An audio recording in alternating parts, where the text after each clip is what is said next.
Hi, everyone. Today we're going to talk about sustainable toys, especially as we approach the holiday season. So we have Christina with us from the Baby Penguin, and she's going to share all of her knowledge, which is I'm really, really excited about because I feel like I've already been picking her brain and I love what she has to share with you guys. Hi, thanks for having me today. My name's Christina. I'm a mom of five kiddos. I'm a blogger, a photographer. I write about toy safety, toy minimalism, toy rotation and organization, and educational play ideas on my site. I own a online sustainable toy store with kid products and baby products called thebabypenguin.com. We feature sustainable toys, clothing, baby gear, indoor playgrounds, bikes and ride-ons, small furniture, just good products from good companies that prioritize child safety and sustainability. My website is dedicated to educating, advocating, and empowering parents to make thoughtful and sustainable choices for their children. And I started the Baby Penguin to highlight the amazing sustainable toys and companies that choose to put our kids and the environment ahead of their bottom line. Total disclaimer, I also started this website because of the mistakes I made as a parent. I have five kiddos, and over the years, we've purchased way too many toys and had the big playrooms. And I saw how wasteful that this was for the environment and the impact. And then we moved on to Europe and lived there for 3 years and saw that Europeans typically live in a very different way to Americans. So I kind of want to start it off with dissecting what sustainable toys means. We hear this term a lot and we see it whenever we're shopping for kids' toys, but I don't know that everyone really understands what that even means. So people refer to sustainable toys as eco-friendly. A sustainable toy is one that is made of biodegradable natural materials such as renewable woods, cotton, bamboo, or wool. So that means that it breaks down, right, in the landfill. It's a natural material that's going to break down over time, unlike a chemical compound or a chemical produced plastic. A toy to be considered sustainable, it's been manufactured in a non-polluting way for the environment, a way without releasing carbon greenhouse gases and chemical toxins, all of which can be released into those waterways, those airways, the soils, and the environment. So when that plastic toy goes to landfill and it breaks down into microplastics, it starts its pollution process, where a biodegradable, sustainable toy is actually going to break down. So when you talk about a toy, calling it eco-friendly, it may not be 100% sustainable, but it may be more eco-friendly because it was made of recycled materials. So it's part of that upcycling process. There's toy companies that make toys out of recycled food grade plastics, like green toys. Their toys are basically like an upcycle. So they're not sustainable, but they are part of that eco-friendly definition or movement. Yeah, and when you were saying all of that, that was one of the toys that came to mind because we do have some of those just because from our perspective, it's kind of taking something that probably would not break down Right. Yeah. and help turn it into something good. Absolutely. I just want parents to know that there's no hard pressed rules. I think that there's balance to everything, and that if you are buying these toys like green toys that are in part of that upcycling process, you're still doing good, right? I really feel like knowing the history of a toy is super important. Like toys made before prior to 2011 had much less chemical restrictions. So anything prior to 2011 is probably not as safe. Plastic toys over time, they leach out chemicals because plastics aren't a stable substance, right? So over time, they're going to leach out plastics. The older that toy is, the higher risk of your child getting exposed to a chemical toxin because it's started its process to leach out of that plastic, perhaps. You don't know how old that toy is that you purchased at a secondhand shop. What I'm trying to say is that if you're going to get some secondhand toys, I would be really conscious of the toy history. For me, buying used toys, you don't know the history of those toys unless you're getting them maybe from a family member and you know exactly the time frame. I'm definitely hesitant just because I'm a childhood safety advocate to recommend buying or using used toys. That's why I have you on here is to share your knowledge because I wouldn't know that. So that's why it's good that you have this knowledge that I don't or many other parents don't know. So with that, Why are sustainable toys better for kids? Number one reason I feel like sustainable toys are better, if you're buying sustainable toys from the right companies, they're safer for your child. They contain zero to little chemicals that your child will be exposed to, and that kids handle less amounts of toxins and exposures. Like their cup is smaller than an adult cup, right? So their cup's going to be filled a lot faster with toxins. And I'm not talking about just from toys, I'm talking about everyday environments. We live in this world and we're exposed to toxins. Well, kids have a lot smaller of a cup to fill when it comes to that toxin exposure. So when kids handle toys, they're going to get their exposure from ingestion, which is toy to mouth, or they're going to get it through skin absorption, which is hand and skin. Obviously, babies that are mouthing toys, they have wet hands, they're touching everything, they're absorbing through skin, hands, and mouth. So when you're buying a sustainable toy, knowing that there's no chemicals in this wooden toy that I should be concerned of for my child to mouth and ingest, that's huge. The safety proponent of a sustainable toy. Number two, better for the environment. They break down over time in landfill. They're not sitting there. They're not turning into microplastics. They're not polluting our waterways and our soil. Number three, I feel like sustainable toys from the right companies are better quality and they have less chance of breaking and entering landfill. A lot of plastic toys, the plastic breaks, then there's a sharp edge and it goes to landfill because that's not safe. You're not going to repair a plastic toy that's been broken. Sustainable wooden toys tend to be more heirloom quality that you can hand down when you know the history of that toy and they're longer lasting. A question to always ask yourself when you're purchasing toys for Christmas or Hanukkah or whatever you're doing, it's, am I purchasing a landfill, or is this a landfill or an heirloom quality toy? If it's truly a sustainable toy, it does not contain batteries, right? So batteries aren't good for our earth, and toys with batteries tend to just entertain your kid. Instead of the toy being child driven and your child leading the way on the creativity and what the function of that toy is, the child's being passive, right, to these battery operated toys. So you don't want that either. I always say that creativity breeds ingenuity. And I feel like when kids develop their imaginations with using sustainable toys and toys that are child driven, they build better conversation skills and storytelling skills, and they're more emotionally grounded. I think that when parents really are thoughtful about the toys that they do purchase, they'll see those benefits in their child. And so that's why I think open-ended toys that are sustainable unlock that creative and educational potential in kids. And I think those are the reasons why I would seek out to buy sustainable toys. You made such a good point that I wouldn't have even thought about. A battery operated toy is not sustainable. I wouldn't have really thought about that. Yeah. What are issues with toys that are non-sustainable? So yes, we have the battery operated toys that get thrown away if they don't work after having batteries replaced. But what are some other Yeah. things to think about? I'm not saying that plastic can't be a sustainable component in a toy. It can be maybe more eco-friendly. There's some toys that are both nowadays. They have wooden components like Brio trains. They'll have like wooden components and then they'll have some plastic components with ABS plastic. There's kind of like this in the middle area too of wooden and toys that have some plastic components. In general, I'm talking about just your cheapo toys at your big box store that are all plastic with batteries. Fundamentally, plastics are just a huge chemical cocktail. There's varying degrees of plastic quality too. You can go into a dollar store and get the cheapest plastic stuff that's chemical laden, right? But then that probably hasn't passed any kind of toy safety. Or you can go into a big box store and supposedly those plastic toys have passed toy federal restrictions, right? We talked about this, plastics don't break down, they're not biodegradable, they break down into these tiny little things called microplastics that eventually leach into the soil and the waterways from the landfill.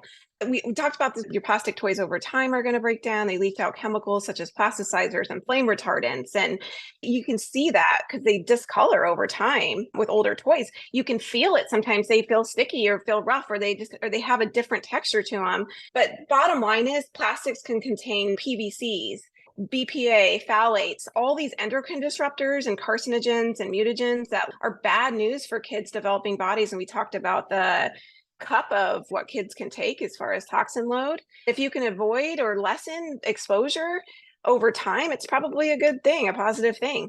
But with that being said, I also want to talk about that not all wooden toys are sustainable. You go on a site And you can buy wooden toys that are from no-name companies that are produced in third-party factories, that parts are made in 800 different factories and they're put together in the toy. And I can tell you right now, they're not being overseen like companies that own their own factories and that are watching every step of the process and that are producing in a non-polluting and sustainable way and a safe way. So buying some beautiful wooden toy from a company or from a no-name kind of brand, I would be really nervous about that because they could be using formaldehyde in their glues and there could still be lead in the paint, even though they say that they pass the test to be brought in. I'm not so trusting when it comes to these things. And I would be concerned as a parent, especially if I have a child that's mouthing toys, to have some purchasing toys from companies I do not know because of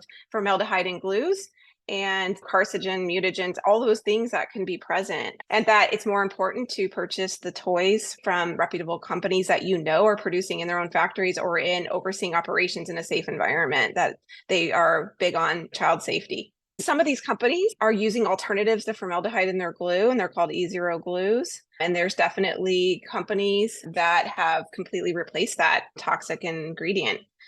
What are some good sustainable toys to look for? So, like thinking just about companies that come to mind, what are some popular names that most people would recognize if they were to go online or into a big box store? This is how I would approach the subject. I would say, don't necessarily look for, I want this kind of toy. I would start with, okay, I purchase from these brands and then look and see what they have. For me as a parent, I feel like that's the safer option. And that's all I do. I would only purchase from companies that I know are safe and I know are reputable and I know have child safety as the top priority. Some good companies that I feel completely safe with. Let's start with Plan Toys. They use zero glues. They have their own factory, completely sustainable. Their packaging, everything's plastic free, no batteries, very safe. They even use like vegetable and organic pigments and dyes in their toys. Tenderleaf Toys is out of the UK. They use same thing, glues without formaldehyde, 100%. They use all water-based dyes and pigments. A lot of parents now are looking to find toys that are made in the United States, which is not the easiest thing, especially with wooden. Maple Landmark out of Vermont makes beautiful wooden toys and games that are safe. Banner Toys out of Iowa, they are made in the US and they make wooden toys that are safe. As far as another big company that you're going to find online, Haba, it's a German company that makes a lot of their toys in Germany. They do have a factory overseas, but they oversee all the operations. Haba Toys is, I feel like, a very safe company with their materials. We can go into the plastics like we talked earlier about green toys. You know, they're made in the US. They're upcycling. It's food grade plastic milk jugs that they're producing their toys out of. So I think you just need to start with companies that are safe. I can provide a list or people can go to my website and just see every toy company that I offer is safe, in my opinion. I'll have that linked in the show notes. I want to bring up a point. It's always really important to really follow the manufacturer's age restrictions, especially due to choking hazards and just like in safety hazards. I feel like parents think, oh, that's just a recommended age. So just be mindful of that for your child's safety. I appreciate that. For parents that maybe aren't wanting to have to purchase a new toy, what are some alternative ways to be sustainable? Like, what kind of options do they have if they're limited on a budget or just really want to try to remove themselves from having to constantly buy new toys? Because I feel like we are bombarded with so much about, oh, your kid is now 6 months. You need to buy these toys. Oh, your kid is now 10 months, right? We get that all of Yeah, the no. time. My number one recommended toy that every family should have is like a unit block set. And when I speak in terms of unit block set, I'm talking about like the big blocks that you would see in a preschool, wooden blocks with all the various shapes. And there's a lot of mathematics that you can learn from that and engineering skills and just everything in general. But the reason why I recommend that kind of toy is because it's good for ages 1 to 10. My point here is that try to find toys that are open-ended that are going to last for years, that they can incorporate into their play in a different way. So you're not purchasing toys every 2 months or 3 months. Think in terms of, I'm going to buy toys that are open-ended, that are going to last for years and be educational and stimulate many multi-age kids. You're not going to find every toy that's going to meet that criteria, but there are toys out there like a unit box set or some kind of puzzle or some kind of manipulative that's going to last longer through the different ages and stages. Our alternative ways to be sustainable is to think in terms of like toy minimalism, think in terms of toy rotation. So you only need to buy fewer but better quality toys. So just have a toy shelf and have a few toys out and rotate them and have your bin somewhere else and mix and match toys that are going to have versatility and that are going to have playability in different ways. And I tell you what, your kids will be so much more creative with the toys that they have out than if they were in a room full of toys in a huge playroom. When kids walk into a playroom full of toys, they go from like one toy here for 1 minute, then they move on to the next toy. It's like an adult. You can't really focus with like a ton of things on your desk, right? It's too much. So it's more about a mindset and also incorporating children, kind of that Montessori parenting style of have your kids really do a lot of things themselves and have them watch you, what you're doing. And even a 1-year-old can help you, I say in quotations, fold laundry. It doesn't necessarily have to be completely hands-on or doing that activity or chore. Your kids just want to be with you. And the bottom line is the more time you spend playing with them on the ground, they're going to have more in-depth learning experience and time with you interacting with them than a room full of light up flashy toys in a playroom. I feel like you described me when it comes to a kid walking into like a playroom with so many toys. That's like me when I look at a menu that has so many options and it's so overwhelming. You Yeah. don't even know where to go, right? No, nope. Yeah, you don't. It's too much. Yeah, like less is so much more. They're just a lot more focused. And Yeah, I think that kids feel that too. I just don't think that huge playrooms are a necessary thing. I think that there's a lot of pressure with Pinterest and all these Pinterest-worthy playrooms and all these beautiful images on Instagram. I hope new parents especially aren't feeling pressured to like buy into that. One thing I want to touch on is a way to be alternative ways to be sustainable, purchasing secondhand toys. I don't like to recommend this because it's like a car seat. You don't know the history of the car seat. You don't know if it's been in an accident. You don't know if it's been sitting out in the sun. You don't know all of these things. And you just don't know the history of toys. So maybe another way to get around this is to have a swap with your friend. So if you know, okay, my friend buys the same kind of toys I do, this is our play group, this is what we do, or these are the brands that we kind of allow in our toy swap. Maybe you swap out toys with friends and just have like a mutual agreement with swapping out tubs of toys. And then it's all new to kids. And I think that's another eco-friendly way to not purchase toys as much as just swapping. But you always have to like check for paint chipping and or things that are loose that can present a choking hazard. And anything before 2011, no way, because the guidelines for toy safety changed after 2011. And that's a really old toy. There's ways to be eco-friendly. Yeah. that is such a great idea. And also, just when thinking about what toys to buy, we live in California. So any space that that toy is going to take is taking up real estate in our home. So we try to really Mm-hmm. think about what is going to go in our home and if it's really worth it and why, and also how it's going to benefit my son. And Yeah. is this going to entertain him? Is this going to function in more than just one way?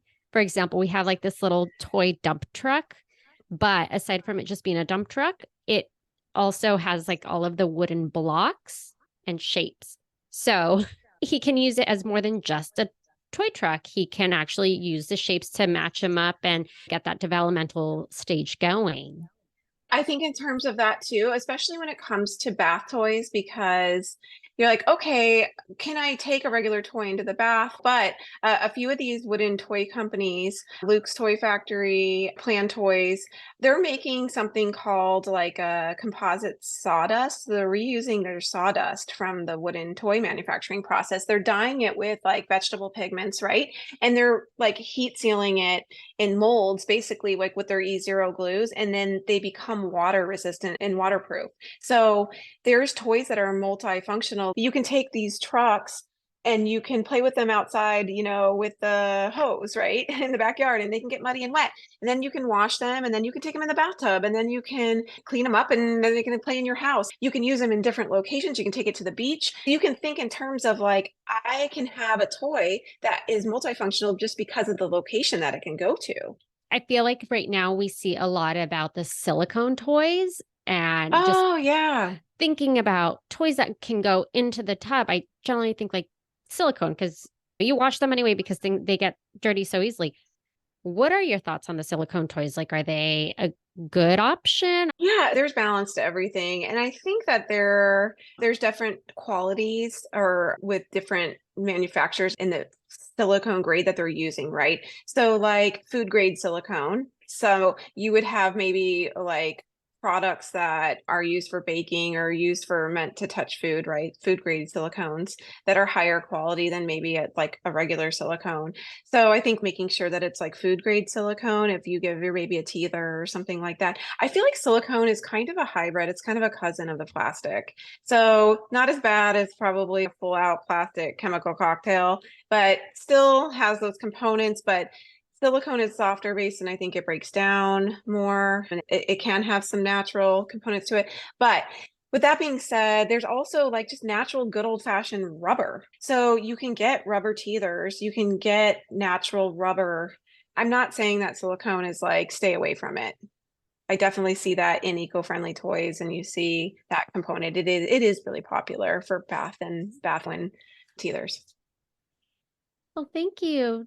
Finally, do you have any other tips, suggestions, or recommendations? We've kind of touched upon most of these, but purchase open-ended toys that are versatile and can be combined or played with different ways in different ages and stages. So you have the toys for a while that last. Get the toys that grow with your child, that educate and stimulate them at different ages, definitely are, in my opinion, the most economical. They might be more expensive on the front end, but if you think in terms of, whoa, I'm going to have this unit block set from 1 to 10, that's pretty darn economical. Buy fewer but better quality toys. That's a huge one of my phrases that I say all the time.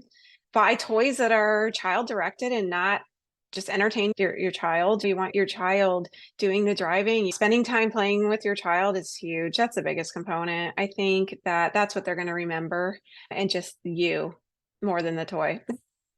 So there's always a balance. As your child grows, you're going to have holidays and grandparents and birthday parties and things that toys are going to come in, and you just have to decide what is good and what's not. And there's just balance. It's really hard to just have all wooden toys or have all a specific brand. I think parents need to give themselves grace too and not feel so guilty. You just overall do the best you can to limit toxins and try to protect your child. But ultimately there's balance. So that's the advice I could give you. Give yourself grace as a parent, especially a new parent. That's it. Thanks for having me today. I really appreciate this. Thank you so much. I really enjoyed chatting with you because toys can be overwhelming. You see them all over. You're bombarded with what you need to get your kid at such and such age. So I really appreciate all of your knowledge and information, especially on like what things to look for and being aware that just because it's wooden doesn't mean it's good.